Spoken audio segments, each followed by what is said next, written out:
Welcome everyone, welcome to our regular Sunday review of the markets. And interesting times. We are at quite an interesting inflection point here in the markets. Yeah, hi everybody. Good to see you, Ken. Thanks for joining us, John. And everyone, thanks a lot for coming along. Right, lots to get through as usual, so let's get going. What now this dollar is looking as if we are going to sit here and potentially perk up. So what I'm seeing in this dollar at the moment is this.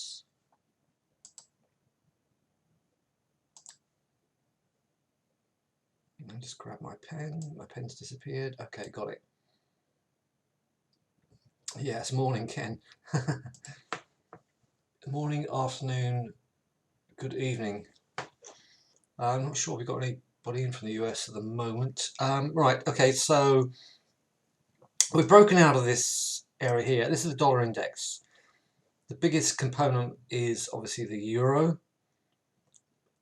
So since we've broken out of this apex, this pinch, we had a 1, 2, 3 wave move, then a 1, 2, 3 and a 4 push up, and then we'd come to nestle in this 50-day average and closed higher. So if we continue to hold here and close up from here, I think this could eventually wind up to at least 92. Okay, it reminds me of this pattern here, which we saw the second half of last year.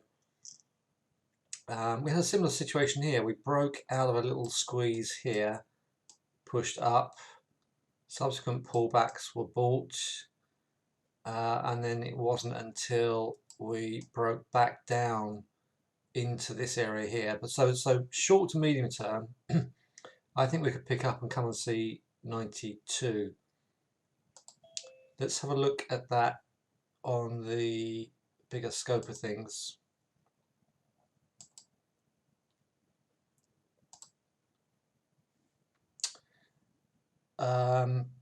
So yeah, let's just move across. Let's just start looking at the markets. Let's get the Nasdaq up and get going. Right, Nasdaq on the daily chart. You can see we've held this little interim trend line. That's a new high on Friday. The US is closed on Monday because it's President's Day. You sometimes still get the volume. Sometimes the futures markets are still open. You still get the volume, but anyway, it looked bearish into a lot of the day on Friday, but a lot of volume came in the last couple of hours and swept this up. So if this is wave 1 of this latest push,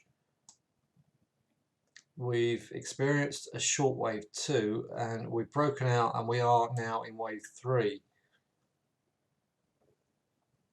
13.8, so it would stand to reason that we could get 14,000 plus pretty quick.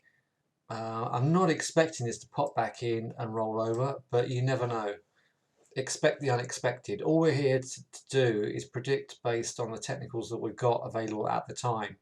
So the technicals available right now suggests that we are potentially in wave 3 of this initial move that kicked off the back end of January. Moving on, let's just flick through. Let's look at the small cap index. Now this was already screaming off back end of January into early February already. This is a daily chart on the Russell index. We've had a bullish move sideways. So this little dip here so far on Thursday got bought, and Friday we saw some volume coming in on that one. Let's look at the Dow. Usual routine, just let me get through this initial presentation and initial look at the markets, and then by all means chipping questions at any point. And if you've got something you want to contribute and turn on your mic later on, that's great, fantastic. Right, so I'm just juggling my tools here. This is a really powerful move here, and I am seeing this. So they've got this huge sweep that we reached a peak on the November 9th on the vaccine news. We pulled back to this support area from September. So we saw a three-way move there, did a huge consolidation, bullish consolidation. That was broken by this push lower, which is typical of a bullish consolidation. So even if we get a drop into that support, that would be considered to be a healthy pullback if we do get it. Otherwise, at the moment, this is just potentially rolling up to the next level. But it all depends on, obviously, if we keep closing higher. And at the moment, there is no reason to sell. The volume is coming back in on these dips, and that's threatening to break up higher on this Dow index. But like I said, any significant pullback in towards the 31,000 is potentially still to be bought. We had a couple of intraday, in fact we had two or three intraday sell signals, which did generate a good 250, 300 pips, but every single time it dropped, there was no follow through, and it just got swept up later towards the close in some cases. So let's now cross to the DAX.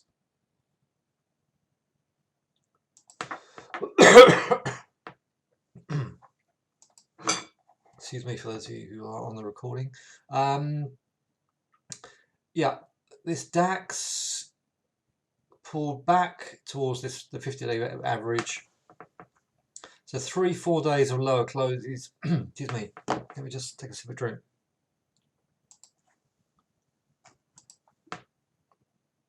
Right, I'm back on track. 3-4 days low closes, and then back in second half of last week, pushed higher. So we look, if we can close above this 140 in the early part of next week, then we onwards and upwards. Otherwise, if we do break this little apex up here, then that's coming lower. But no reason to sell. Again, we are potentially in wave 3 on this one. So this is the initial impulse. That's potentially the pullback. And as long as we can close above that 14,150, this DAX could push up to the tune of another 500 or 600 pips. Why do I say that? Because if you look at the length of this move here, then drag that up, that will potentially take us to 14,720. So if we get if we get the symmetry and the harmonic pattern forming, then that could get up to 14,750. Volumes are not great. The only nagging doubt in my mind is some of the volumes in these markets are not great. Right, FTSE. Talked about this apex this time last week. And this time last week I was saying if we closed above this, then I think we can really move out and get back up to these highs. I think that's very much the case. That's UK retail sales on, I think it's Thursday, US retail sales on Wednesday. That's the main focus of the data this week. You know, is the consumer spending? because if they are not spending, then that could be an overall concern, obviously. But this is a really nice pattern breakout on Friday. And so my general view is it's getting harder and harder to buy value in the US. And the US is so bullish. There's so much money sloshing around and finding its way in the markets. It does remind me of February 2000. And anybody who remembers what happened in February 2000, everything was just continually flying. I sold a good 70-75% of my .coms in February 2000. There's one day I went to a meeting with a .com, and throughout the whole building, it was with a senior management. I can't remember the exact level of the guy. Senior management, and the receptionist, the admin staff.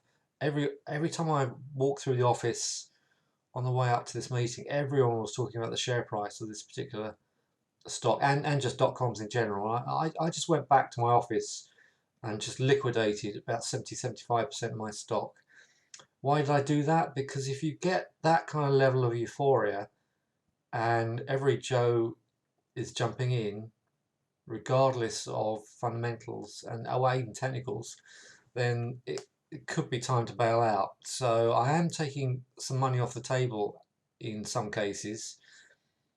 But in the case of the UK stocks, the UK is lagging. So with a breakout like this, if we, as long as we can hold up here and don't start closing underneath here, I think the FTSE can pick up and catch up.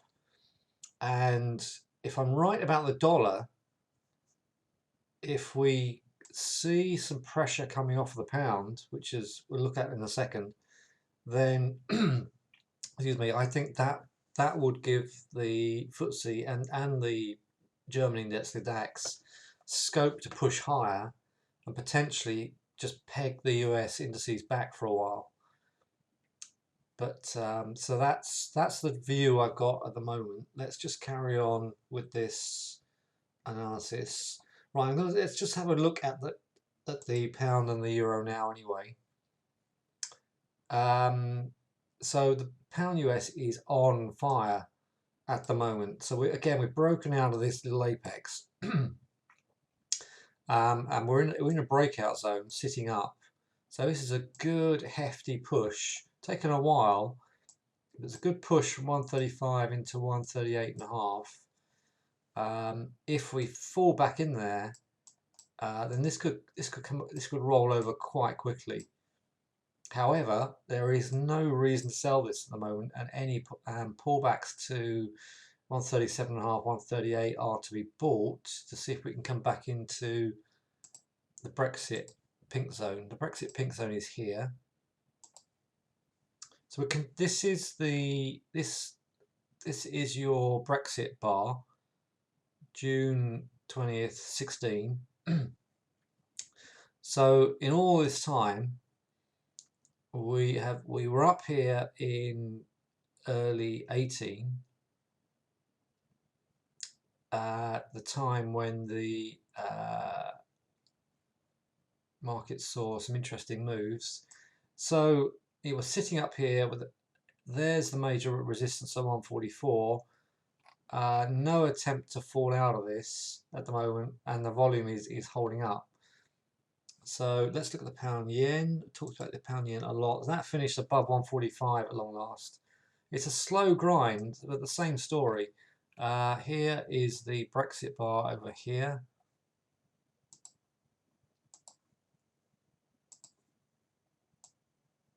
This bar here. So we're just grinding our way. We've broken out. Volumes are okay. So we're potentially grinding up to 150, and we're 145 and a bit, 145 and a third. So any pullback into 144 area is to be bought to see if we can get up to 150. Okay, so we had a decent attempt to the back end of 19 and 20 to do a decent run. So there is a lot of resistance up here, but it's a strong push, no reason to sell. At the moment pullbacks are buyable, and 150 is the main collar of the Brexit bar. Euro.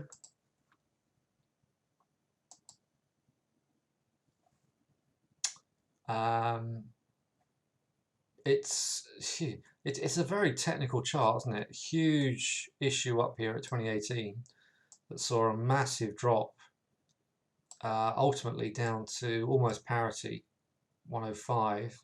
So sitting up here at 121, yeah, close underneath there, and this euro is in trouble. But in the meantime, that I have to say the path of least resistance in this one looks lower, having already had an initial drag down. But you can't see it, can you? You've got so much stuff on there. Let me clear this up.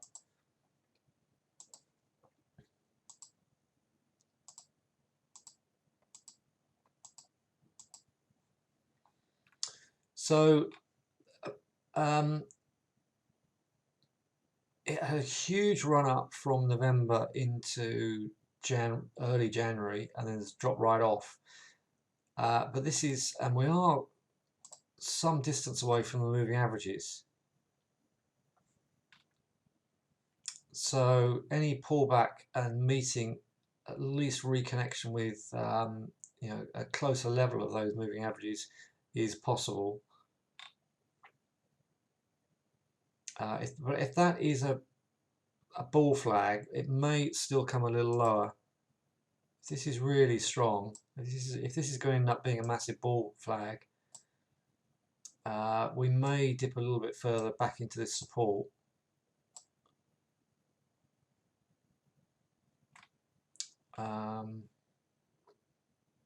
Otherwise, if we close above this 122, then I think we can wind our way up. If we close under this 120, then watch out, that's heading lower. So that's about as good as I can call that at the moment. Let's have a look at the Euro Yen. It's a slow grind. We had a decent push up here from May into August. Very healthy pullback in November. We're sitting up. So if we close above this 128, I think we're going to bash into this major trend line. Where's this major trend line? Yeah, okay, so that comes down from 08 highs, 14 highs, and so that's a push into 130. So at this stage, I would guess from that those technicals, as long as we can start to at least hold here, at the very least, pullback to 126 will be a natural pullback area. Then we look as if we're heading 128, 130 on the Euro Yen. If the pound yen and or the Euro Yen really start to back off, and you see lower closes and reconnection with these averages, watch out for the indices, because you know these Euro Yen and pound yen to me are real bellwethers. If the yen gets repatriated, that is normally a clear warning sign these markets are not happy. Right, let's look at been banging on about the Aussie New Zealand. This is a weekly chart, so we'll go to a daily in a minute. So a couple of weeks back, we had a really nice pin bar on the 50-day average. Very lovely clinical move into 107.5.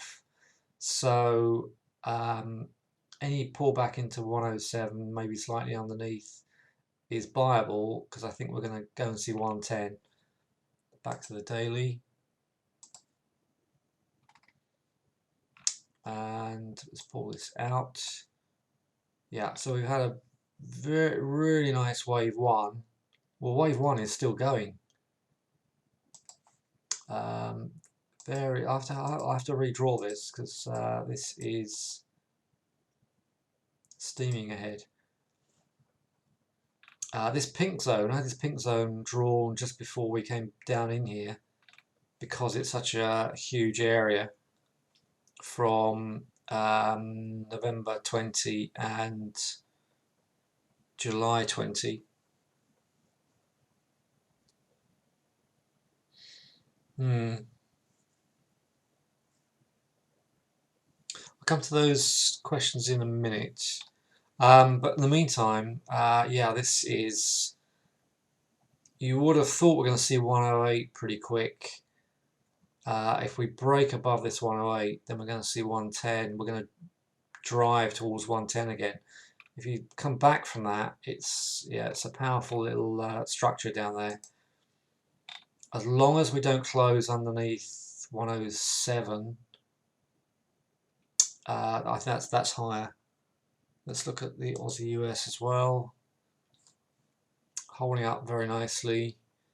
A little bit vulnerable, but nonetheless still bullish, sitting above that little trend line.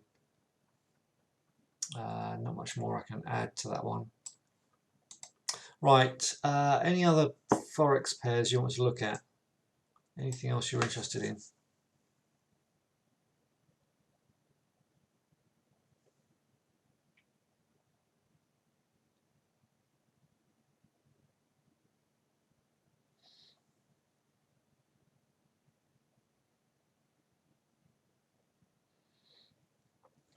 Anna, in answer to your question, you're sort of stepping ahead of what I was going to, but I'll go into that now. I think, as I said to you guys a couple of times recently, I did this talk for a big US conference in early December, and I was just knocked out by how bullish all the investors and traders were in that. And that's, I'm just seeing a massive continuation of that at the moment. I think there is hesitancy among some investors that we're seeing some stocks and some sectors getting way too hot and extended.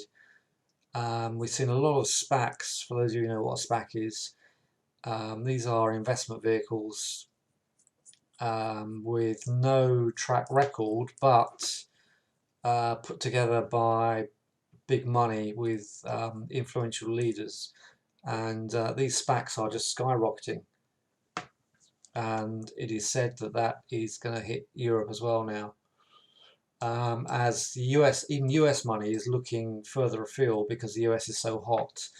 I think what we're seeing is, the assumption is that the COVID lockdowns have accelerated technology to something to the tune of 5 or 6 times the speed that it would have been otherwise without COVID. And once we all get vaccinated, or at least the majority of the populations get vaccinated, and these lockdowns are repealed and torn apart, then we're going to be in for this massive release of pent-up demand. It's when you go into a lockdown, we've basically had a sort of demand shock. But this latest lockdown has not been as severe as the initial lockdowns, with just hospitality hit the hardest. I'm amazed at how many planes are in the air now, in fact. I don't think a lot of people realise just how many people are actually flying now. And that's borne out by airline stocks. Anyway, let's move on. But that's the theory, is that once everything opens up, because we're all sitting here thinking, well, particularly the UK, we're all locked down, so why are these markets holding up? Surely the logic says, if everyone is, can't commute to work, they can't shop, so many of the high street shops have disappeared, massive holes in our high streets. Why is the market holding up? Why is the pound strong? It's because the markets are looking ahead, and they're using the cash that's being pumped into this market. I mean, the stimulus, the aggressive efforts, particularly the US, have gone to just to keep their economies going up.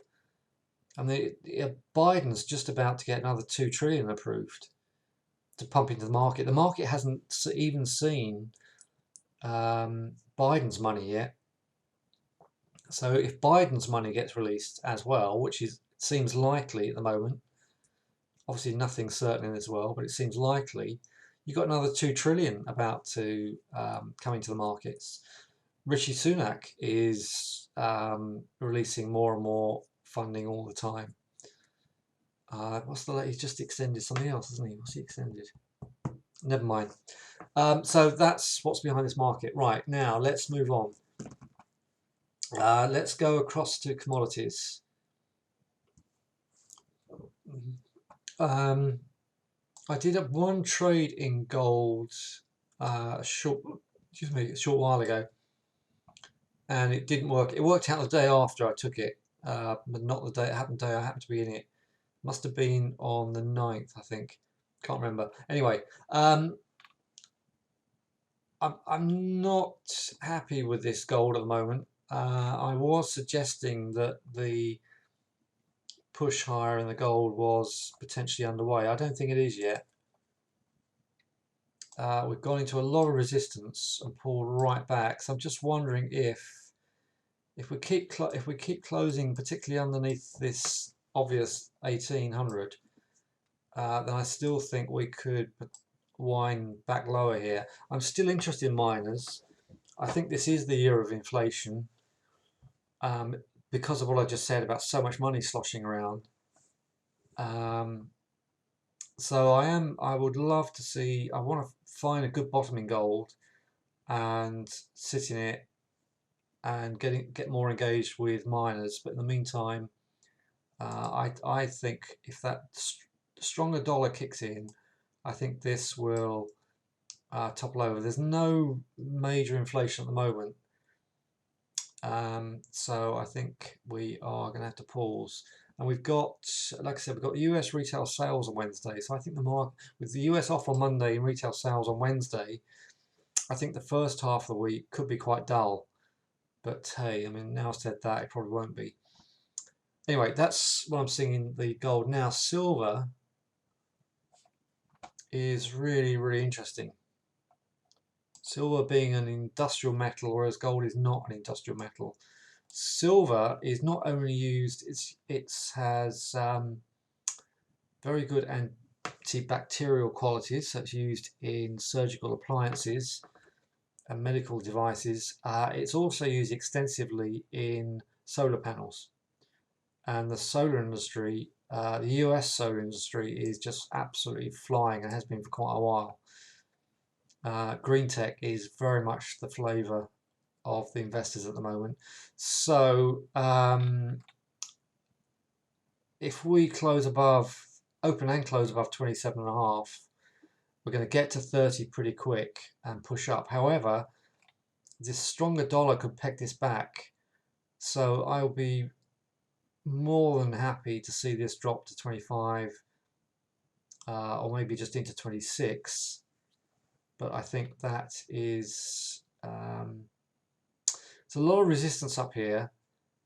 We saw a lot of sellers come in on this 29 test to 30. So the jury is really out. That is quite a difficult it's quite a difficult spot to call silver because we've not closed above 27.5. So as with gold, we may see some short-term pullbacks, but if we do see a pullback, particularly into this area here, if we can fall back into this support here, that's a really, really strong trendline support area down at about 25, 25.5. That will be an ideal place to get in. In the meantime, the metals overall have been doing really well. Let's have a look at copper. Mike, how much stock do you put in the gold-silver ratio as a driver? Um, I don't think the correlation. See, you're talking about the correlation between the price of gold and silver. Yeah, that's right. I think they're two different markets. From the fact that one is non-industrial and inflation hedge, and the other one is an industrial metal for in terms of its use in solar panels and medical instruments, etc., and jewelry, of course. Um, I think the point is, one of the major points is that we've got so many fiat currencies now, of which the US dollar is one. Um, the gold's so popular because it's something you can actually physically buy. It's a physical asset, which is why gold stands up so well in inflation and in times of fear. So, but I don't think, but there is a difference in, particularly as technology races ahead, or particularly green tech. I think what's driving silver is green tech, and what will eventually drive gold is inflation. So I don't look at the correlation of silver and gold that closely. I don't think it's worth looking at it. I would just take each market for its technical merits rather than get concerned about how they're put together.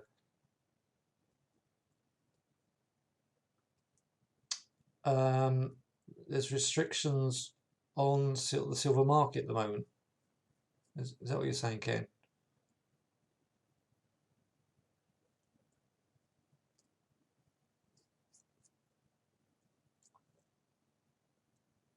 I need to do a bit more research on that. But at the moment, I'm not suggesting you buy silver at this point anyway. I mean, if silver does close up here and you are able to buy it, then you're going to have to buy higher. But in the meantime, just wondering if we can fall back into this area here. Silver's all sold, right? Okay. So the physical, yeah, there is obviously limits to how much silver you can buy, how much silver is out there, and it's actually in the past there's been a lot of research on these gold ETFs because obviously there's a limit on how much gold is out there, and a lot of so-called physical gold ETFs came under scrutiny as to whether they actually held the level of gold that their price supported. Anyway, um, let's just keep that in the back pocket for now, um, and wait and see what happens to silver. I'll read up on that, Ken. Right, let's. I was going to look at copper. So copper's in this channel. It's close to its most recent resistance level, breaking up, potentially going to $90 up there.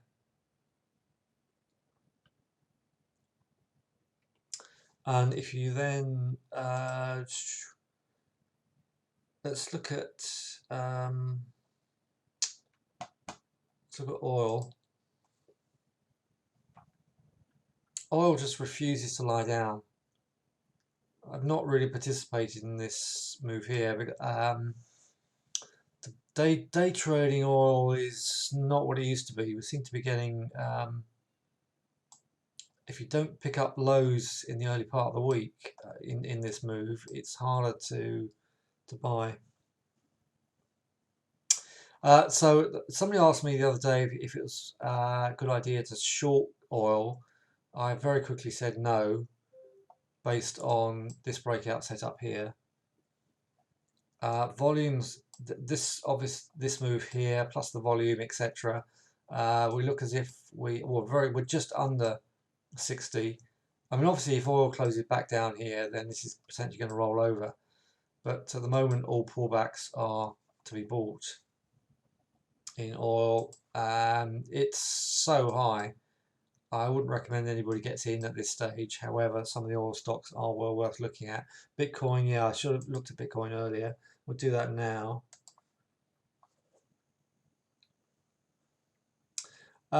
If again, I don't look for correlations in market in silver versus gold and gold versus Bitcoin. I just don't do it. I don't see the point, because You can't trade Bitcoin now actually on IG anyway. really, Yeah, they've made it only for professional accounts. right, okay. There are a couple of ways around that. There is a Bitcoin ETF, and there is some blockchain companies out there that you can invest in now. So there are some ways around it, but yeah, the crazy thing is, it's a bit, for me, this is a bit like an emperor with no clothes, because much as I appreciate blockchain is a fantastic technology and Bitcoin has a future, it's not out there in the mainstream market at the moment. Yeah, who's actually, what can you buy with Bitcoin? Well, it's limited. I had a local bar that was accepting Litecoin because the bar owner happened to happened to be a massive fan of blockchain and Litecoin. But other than that, yeah, you can't take out a mortgage. I'm not aware of mortgages you can get in Bitcoin. If you try and buy a car with Bitcoin, you try and buy a house with Bitcoin, I don't think it's possible, unless somebody tells me different now. You can buy Tesla, of course, yeah, Tesla just bought 1.5 billion. But to me, it's just, it's a bit of an emperor with no clothes, and that's my personal view. But obviously, this is, every little pullback at the moment is getting bought. I say little pullback. This is a significant pullback back to 28.8. So the fact we're closed above here, we look as if we're going to 58. If they've restricted the trading behind Bitcoin, then I just wonder if that could see it pull right back. Right, moving on. Let's look at softs. I'll not look at gas. I'll look at gas in a second. Beans have dipped back. These grains, as I said, continuing with the theme of recently, I still want deeper pullbacks. This is the time I'm hoping this is going to get closer to 6. If we come under 580 again, I would definitely tuck that away in at least an ETF, and potentially start getting active on the futures market again. We are holding this 50-day average. All we've done is a very bullish move back to 50-day average. It's possible if we start closing here, we might already start moving out. Crop reports must be due in soon. I'll research that. I'll find out when crop reports are coming in. Let's look at London. Let's look at my softs lists. We'll just look at cocoa. But here's lumber. Lumber's firing away. Here's cotton. Cotton's making a new recent high in this current trend. Orange juice. This is a major base here in orange juice. That is an option. I would have thought you may need to get in on a shallow pullback there if that is going to go. But my favourite is, of course, cocoa.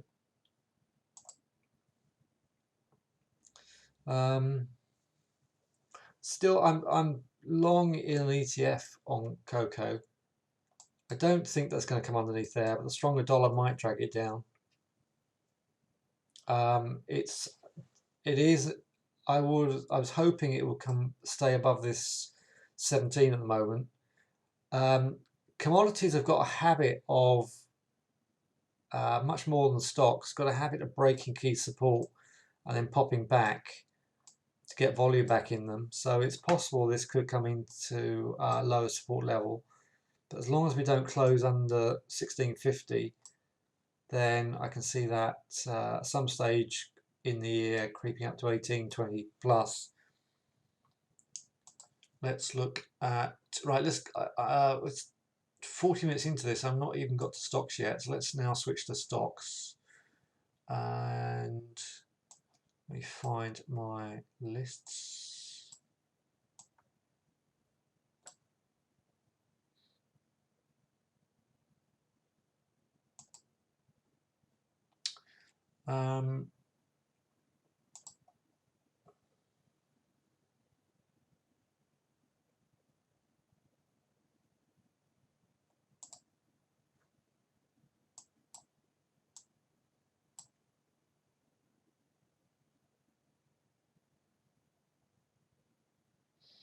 Is the market value based on scientific actions, or can it be dealt with by mad people?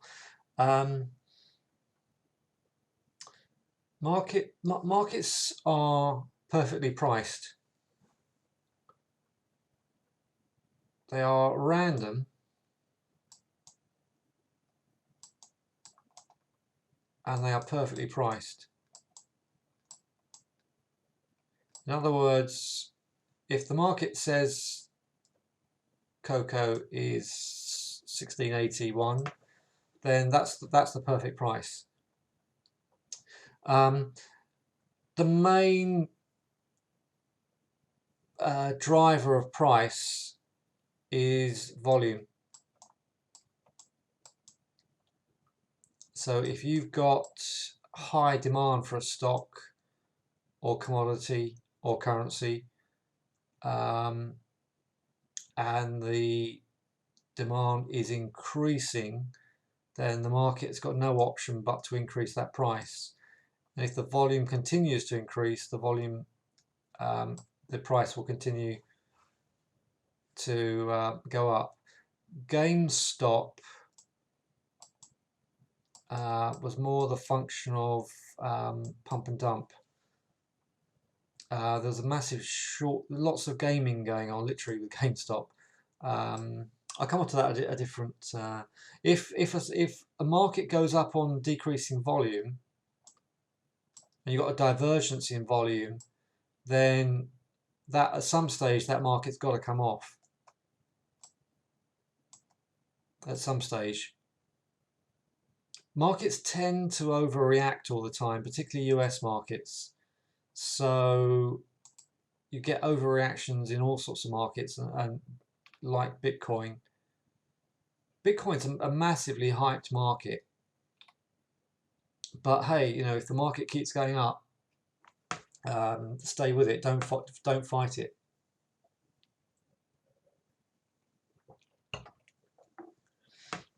Now at the moment, let's take volume before we move on to stocks. Let's just take volume on this one here, this London cocoa. We've got price dwindling lower. It's coming down on lower volume. If this volume was increasing, if we were coming down on increased selling, I would be very concerned. We're coming down on relatively low volumes. So the correlation between the volume and the price here is healthy at the moment, unless this accelerates, unless the selling volume accelerates. So if you have a if as long as the relationship stays that way, then that market should be stable. Right, stocks.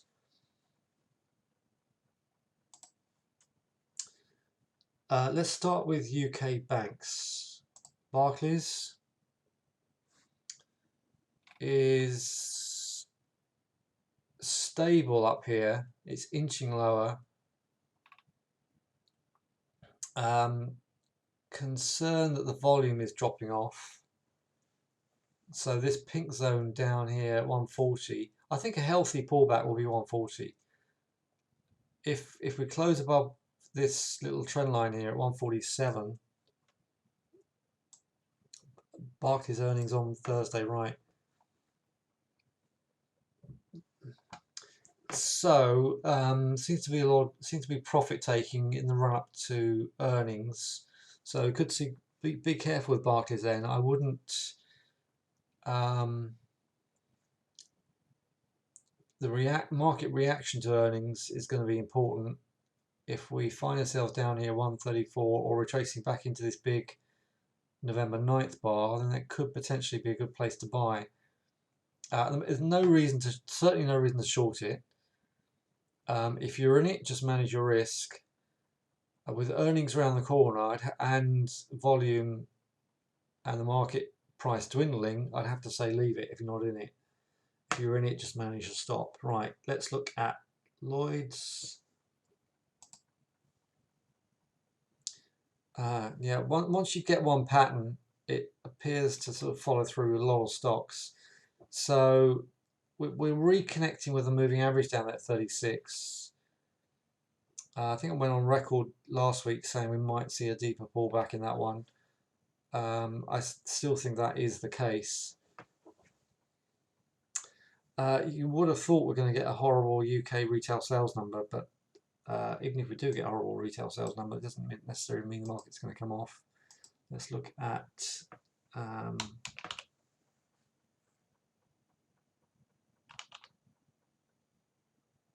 RBS. Similar story. Short term lower, potentially down closer to the 160 mark. Long term higher. Let me tidy this chart up a second. I haven't tidied this chart up for a while, so it's worthwhile cleaning this one up.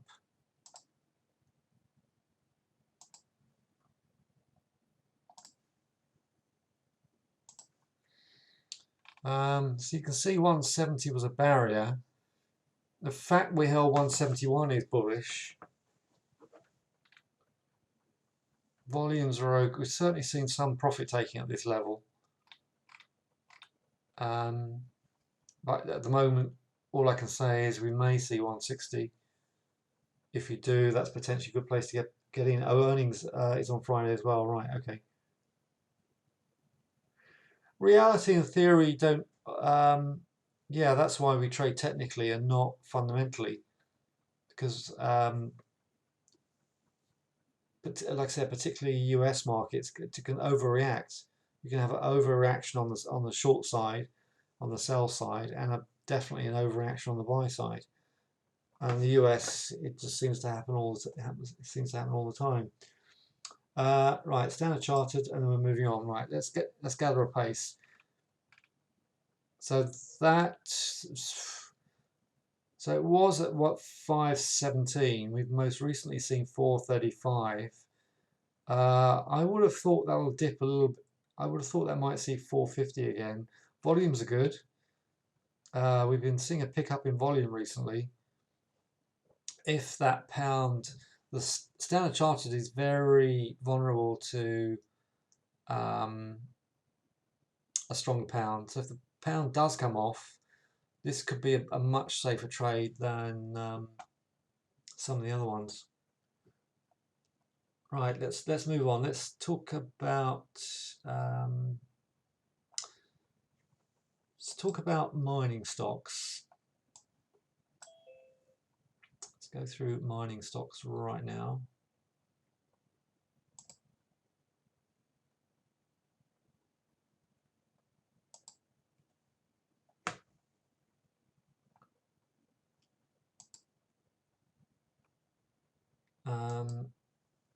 Centamin.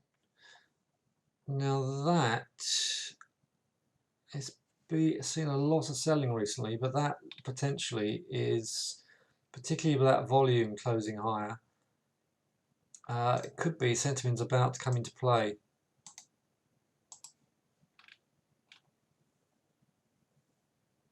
We've come down from quite high, haven't we? Wow.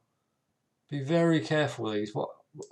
Because if all we do is see a little push into 116 and we close lower, then this is not going to work. Even very recently, we've seen that some heavy selling on this. So if you are going to go in, I would start going in very, very light, and only add if we close above, open and close above 110, and start closing above 115.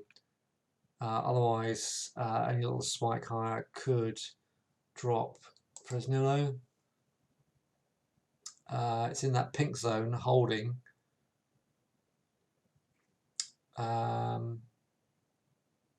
I mean, if I'm right about gold and gold is going to dip further, this may pull back a little further in towards 980 or lower. So again, I mean, there's no. I think short term that's lower. However, if it closes above 10.28, 10.30, you're going to have potentially have to buy higher to get in. But you're far better off. I would much rather pay a higher price with confirmation it's going to move higher rather than risk capital on something that is not proven. However, I will go into something with a small position in what I call a marker lot. What's a marker lot? It means it gives me conviction to that, whatever that stock is or that commodity. It ties me in, but it doesn't get me very financially involved. So that's why it's known as a marker lot. Okay, right, let's move on again. Griffin, so you can quickly flick through these miners. If I was in Griffin and I'd seen these moves up here, I'd bail out. Primarily because it keeps closing lower and there's no volume in it. But that is not to say that's going to drop further. It's just to say it doesn't suit my trading style, my trading plan. But in the meantime, you know, it's not. These little dips could be getting bought and we could shoot up, but I've got no evidence for that, so it's not a stock for me. Now this American HL, so I've got American and UK mixed here. This is a silver stock, so and it's proving. I think this looks higher. We're above this 50-day average. We are got some very decent volume up here. It's a cheapy stock at $6.17. So it's something that you can afford to buy. Don't fill your boots with it. You know, don't buy more than 1-2% of your portfolio. But I do think that's higher. Just manage your risk. This is Cas Minerals.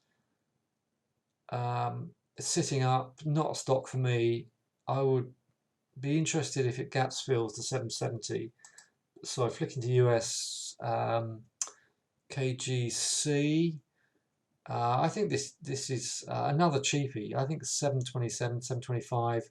I'm doing I'll talk about it now. I'm doing a talk on US stocks on Thursday. I'm actually talking about day trading them, but one useful element of that talk is going to be about how you can trade US stocks in a US account. US a bid at 780, does it? Let's have a look at CAS again. I'll give you the link for that Thursday talk in a minute. I've just got a bid at 780. Okay. But if it's bid, I would steer clear of it.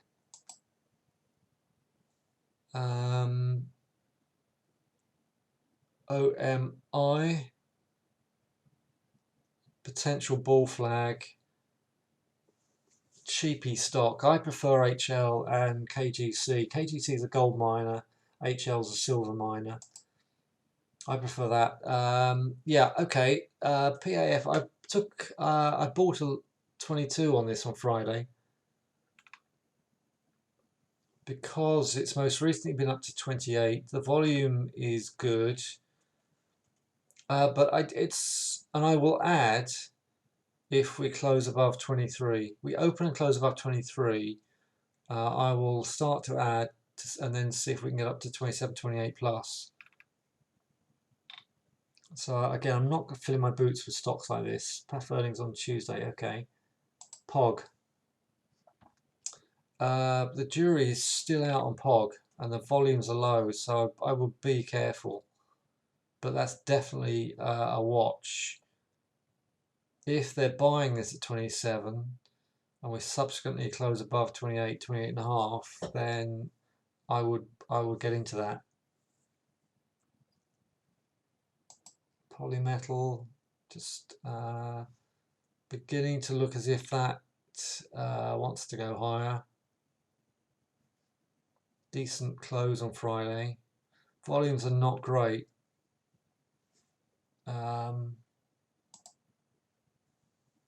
That one, so I should take that off my list. Have I missed any significant minor? Let's look at Rio.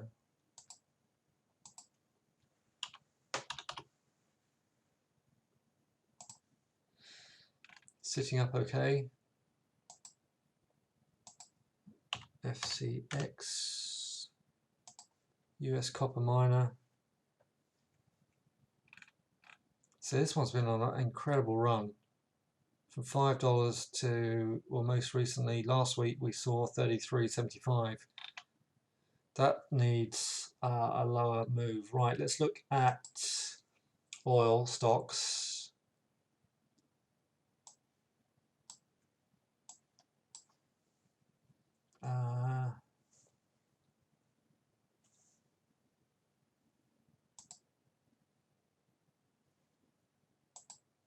Can you look at Petrofac, please? Yeah, okay.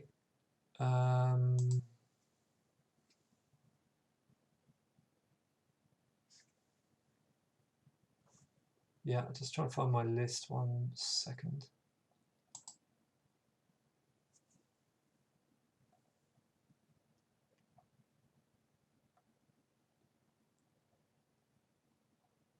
Got it. Okay, here we go. Let's look at BP first. That looks as if that's moving out. BP looks as if that's ready to move up. Quite a reasonable price as well. I think BP is potentially viable at 258, 255. If you can get it, if you see that, it's 262 on Friday. Close above this pink zone and above 262, and that is going up. Let's look at Shell and then we'll look at Petrofac.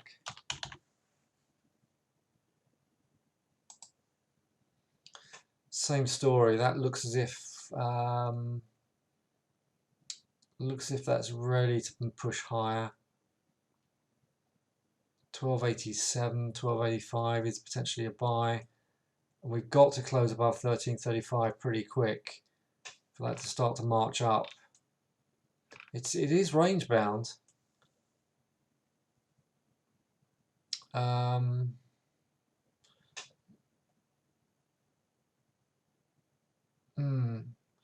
the fact we can't close above that 1330, above that 50-day average, does put a downer on that. I think just if you're going to go into these with anything, it's just managing your risk, right? Petrofac. Yeah.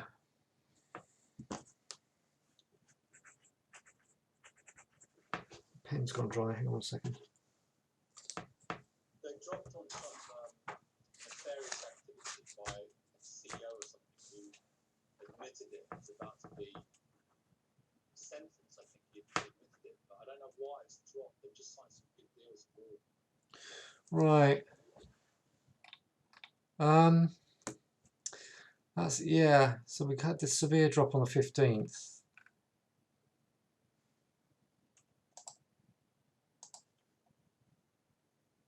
So the big line in the sand is that 131, which we're not above.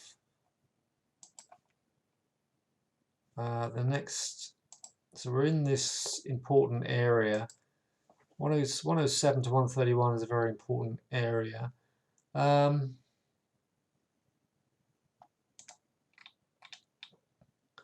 think as with anything, if we close above 130, I would have thought people would want to. That's a sure sign that there is a higher potential. I don't know the circumstances of what's the politics of this one, but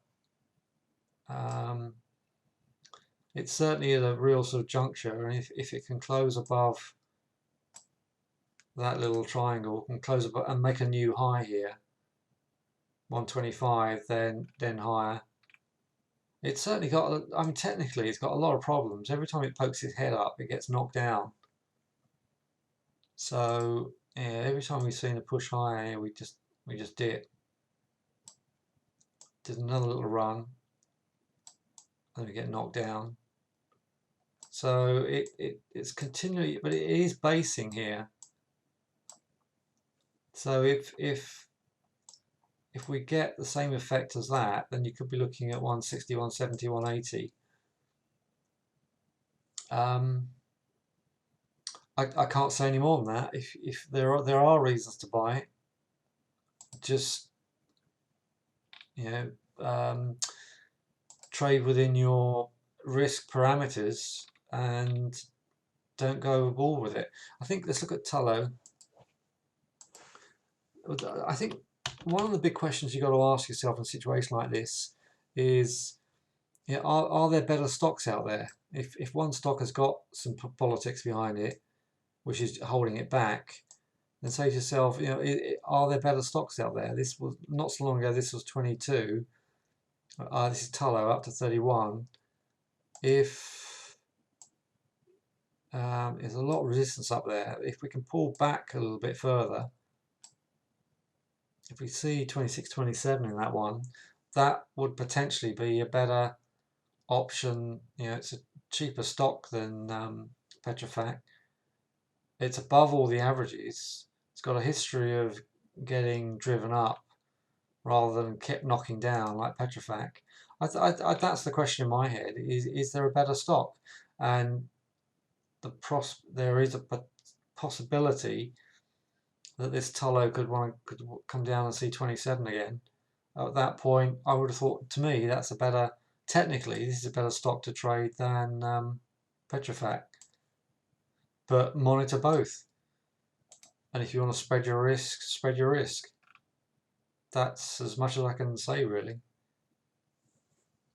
So let's look at, I'm an hour into this, and still a lot of stocks to watch. So let me just get through some more.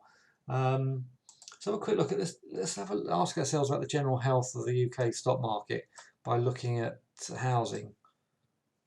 There is Persimmon holding up.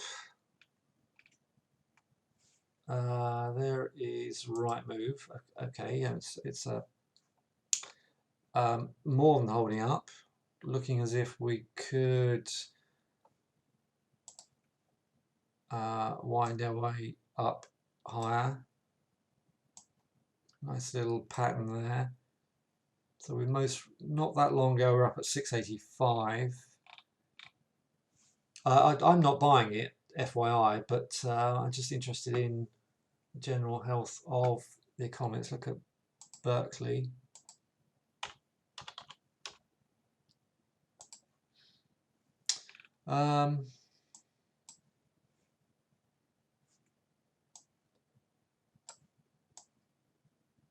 Not a stock for me, but it's holding up. But if that continues if that closes above 43.70, that's potentially going to go back to 48.50 or the 50 area. So okay, fine. Now what am I going to look at next? I've looked at miners, oil.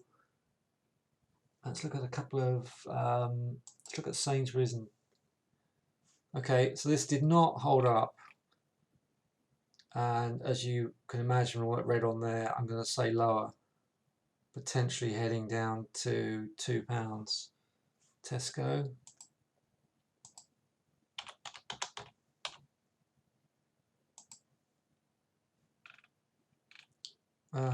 Had a little run, looks lower.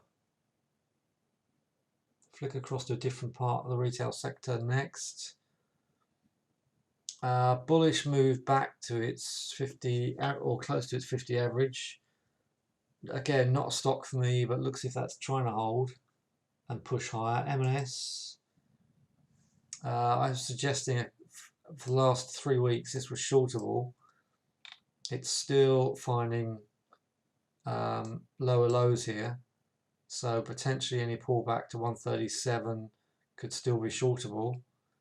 In other words, I wouldn't buy it. As ASOS, acquisitive ASOS. Yeah, this is a good potential growth stock. I think a UK growth stock.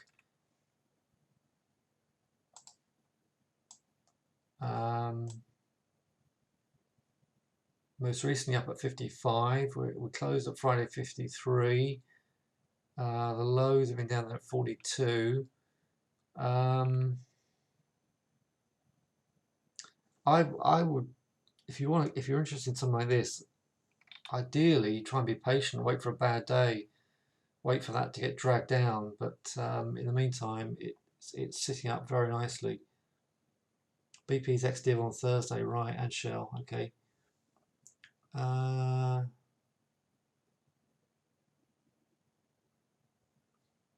Okay, let's look at, you see, Easyjet is holding up very, very nicely. I can see further consolidation in this one. I can see this dipping closer back down to 7. But if we hold down there, areas like Germany are considering further lockdown, short-term lockdown rules. And parts of Europe have got real problems getting the vaccine.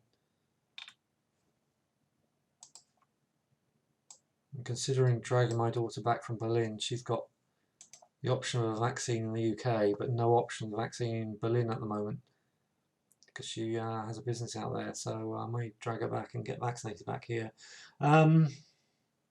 Rolls-Royce, I mean, let's go through some other varieties. I'm going to finish up soon now.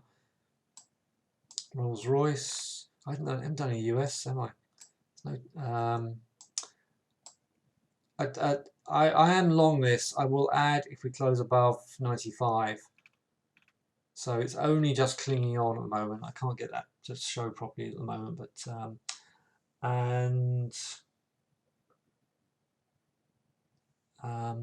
what's the other one? Let's look at BT. I think I like BT a lot. I've been buying dips in this.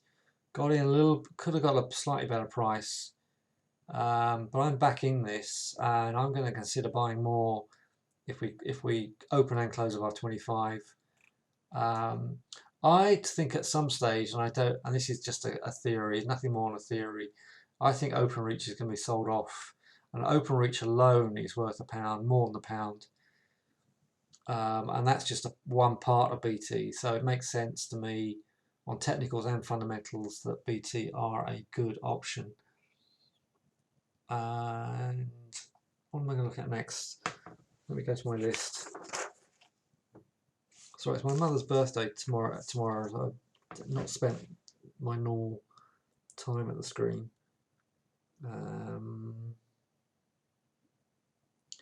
What else? Tell me what else. Let's look at IQE. Some tech stocks.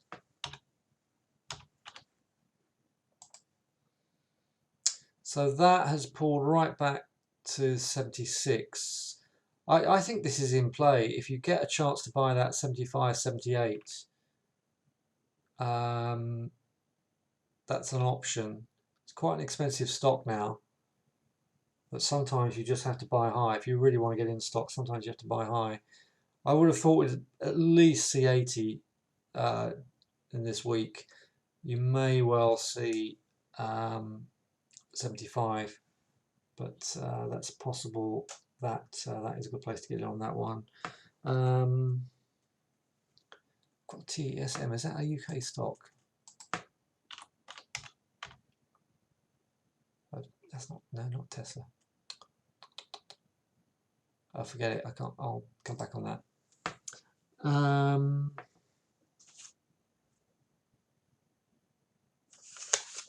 Right, I've got this other list.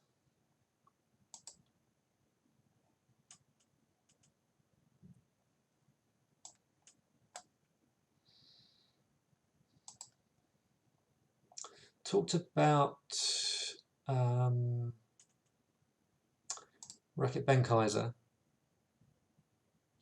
That is in play to me. That is definitely in play. We've got a decent close. We've got volume. This ticks a lot of boxes. Massive support.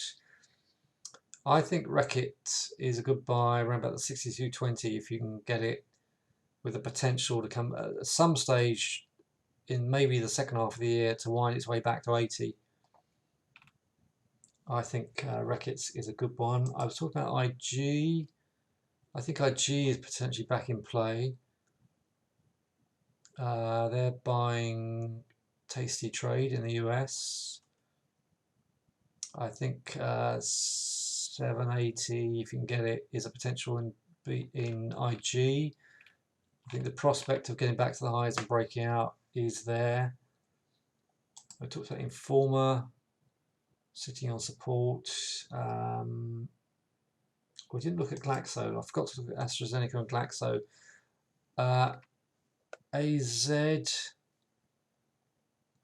that looks back in play to me.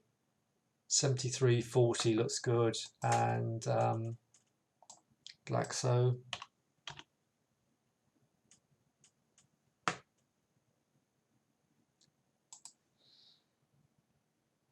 That's certainly really trying now. We come back in, if you strip away all this technicals and just look at that long-term trend line coming in. Well, I say long-term, it's just crossing. It's barely 12, less than 12 months. But that does, the chances of that pushing higher have increased. Now we've closed above. It's a new low. It's a potential reversal signal. New low, close above next day. That's a potential reversal. So 1260, 1250 is a potential buy in that one. How many stocks you feel saw this week? Yes, I'll come on to that in a second. Adamis, is this a UK stock, Adamis?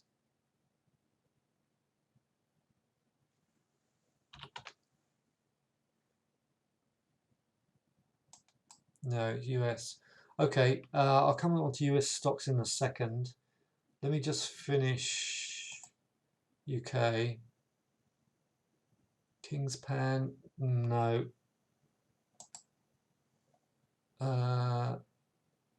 Renewables, potentially yes. Rentokil looks back in play. And Sage looks back in play. I think Sage is a good one to tuck away. 585, potential buy. I know what it's going to do. Let me look at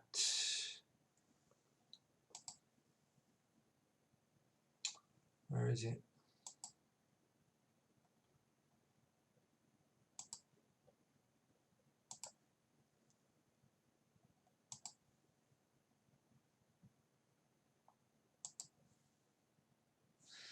See, stocks like this, Cinema World, you know, the cinemas are closed, but this is holding up really well.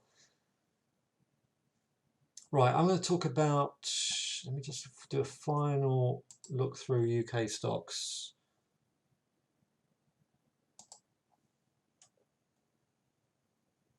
Seeing Machines, that's seen a recent high of 13.3.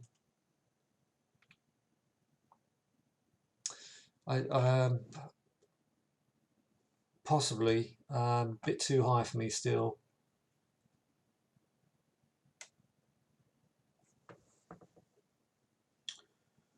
Right, Money Supermarket.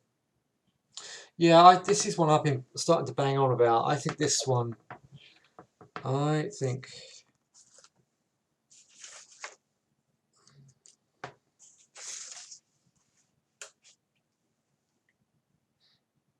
so bear with me 1 second, I'm just updating my records.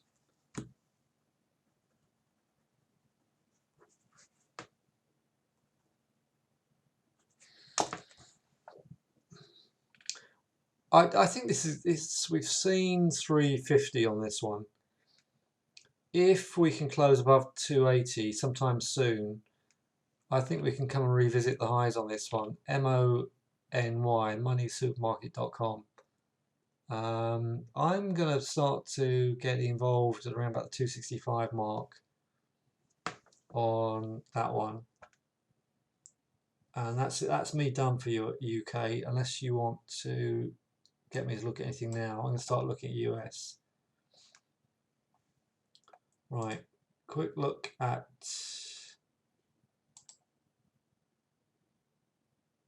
US. No, that's gone. I'm in this one. GDRX.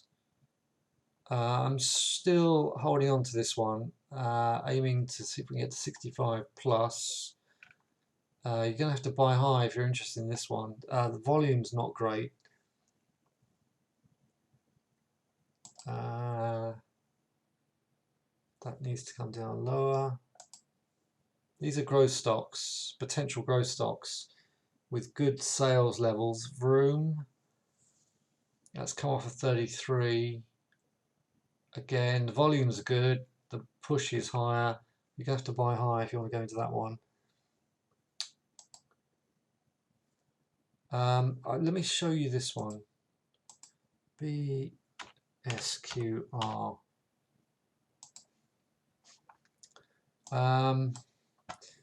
I think if you're patient on this, if you just sit back and see if this one will drop for you, I find if you get, this is a pump and dump candidate. This has been pumped and dumped. But these pumps and dumps tend to come back if you're really patient. So we've gone from $1 or $2 up to 12. If this can pull right back towards about the 3 mark, I would potentially buy into this. I'll tell you why. Because if you look at stocks like this one, so I'm getting a bit distracted here because this is a different CVLS. Momentum, okay. Look at this one. This one got pumped up last year, and so I started to look into this one as it got pumped up. I watched it get pumped up in April to 10. Then I watched it drift lower.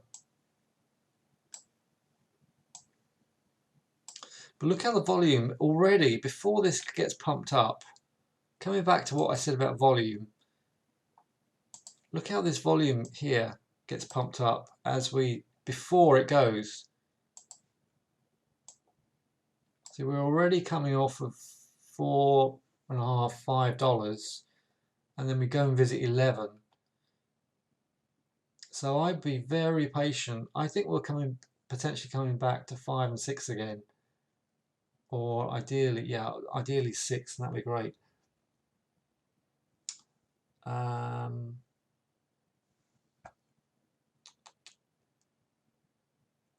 long Bristol Myers.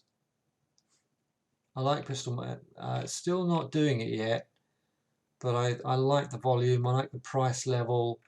I think Bristol Myers could go back to those highs. Again, I'm going to add more if we close above 661. I'm going to buy more if we close above 61 in Bristol Myers. JFrog, I'm going to ask your questions in a minute. Let's leave JFrog for now. No, leave that alone.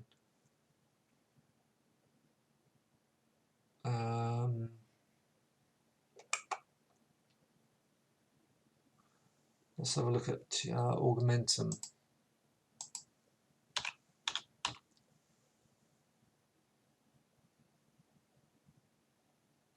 Oh, is this Augmentum You're talking about the Augmentum FinTech fund?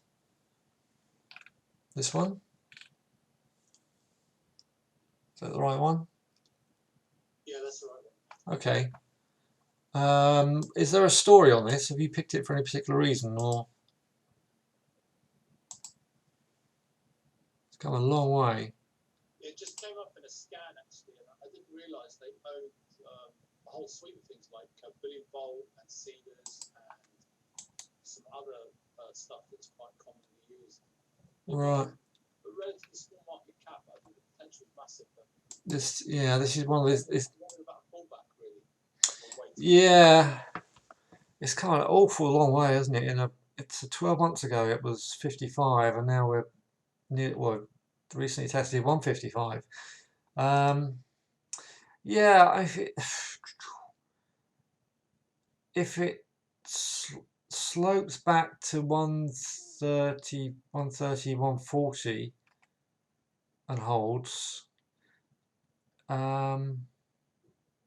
it's worth a shot. I wouldn't personally buy it now because it's just sitting up so high, but it might work. Let me just.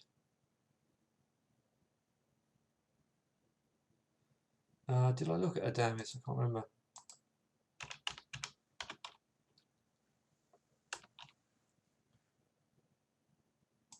Oh no, I did temporarily. If you're going to trade it, that's a pump and dump. I would be very patient and sit back and trade that and wait for that.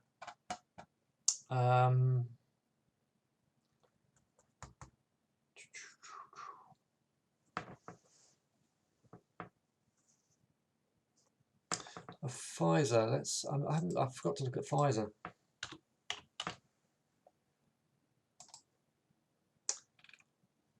I'm long this Pfizer. I'm still happy to be in it. This is not a great. Sometimes the IG this account's linked to IG, and sometimes IG mess around with it. It's actually tidier than that. I don't even think it's been down to 32 recently. I don't know why IG do this, but anyway. It's another stock that I'm in. I'm going to add. If we close above 36, I'm going to add. I can see that year end, I would expect this to be back up to those highs, but it's a very narrow range, and it's not a great chart pattern. Well, there's no chart pattern at the moment. It's just sideways, isn't it? I like Medtronic.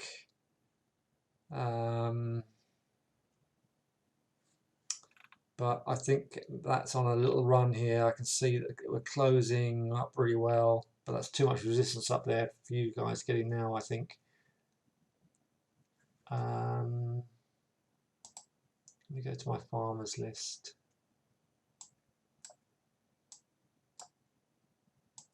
It's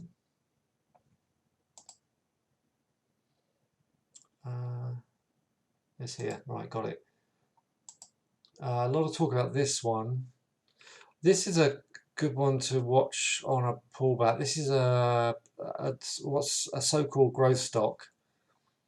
So it's been as high as 45. It's been pumped up. It's a bit of a pump and dump stock. But if that falls back into 29, I think this might even classify as a SPAC. I'm not sure.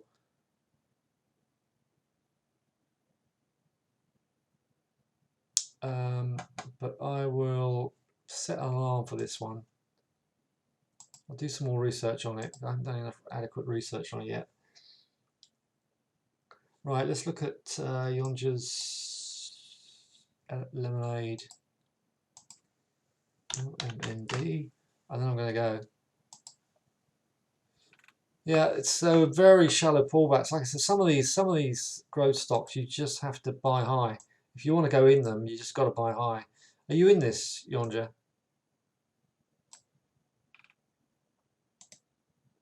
So we've seen 142 recently. We're up there at 164. Volumes are okay. Might well come and see 155 soon. So if you look back down here at December, it looked showed some frailties back here in December, but the volume stayed up. And then we got this punch higher. So who knows, we could just punch higher with this one. 227 would be an extension, but who knows.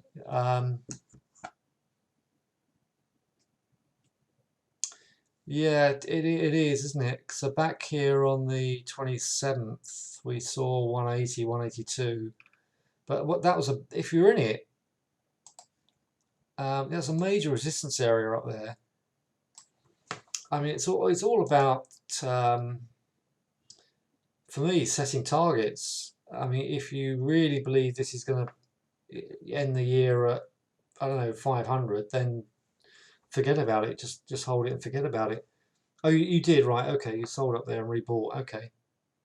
Well, you trading the range. Well, that's my style of trading. You know, trading if something gets up at resistance, sell it, and then hope that it pops back to support, buy it, and see if you can go back to resistance again. So well done for that. You know, on the 27th, it could have screamed higher, but if you've got profits, take them. It all depends on your trading style. I know a very good investor who just holds stuff, even in this day and age, for 6 months, a year, longer, in stocks like this. But up to him. Right. I'm going to have to leave it there because like I said, I've not spent enough time at the weekend as I would normally do. What else? Anything else? Let me look at. I've got some notes here. Somebody asked me about cannabis last week. Is that trader here again? Did the person who asked me about cannabis come back?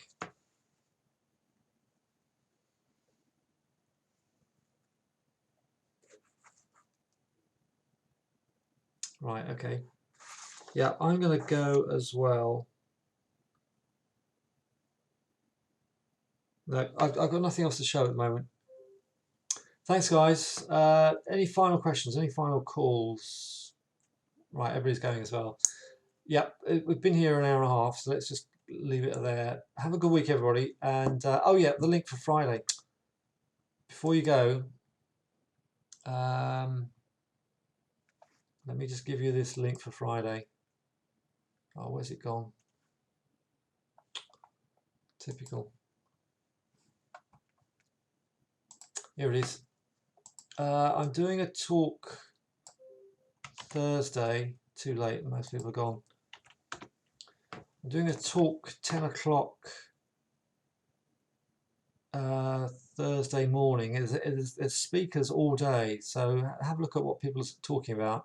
I'm talking about some of these rapid moving US stocks, pump and dump stocks.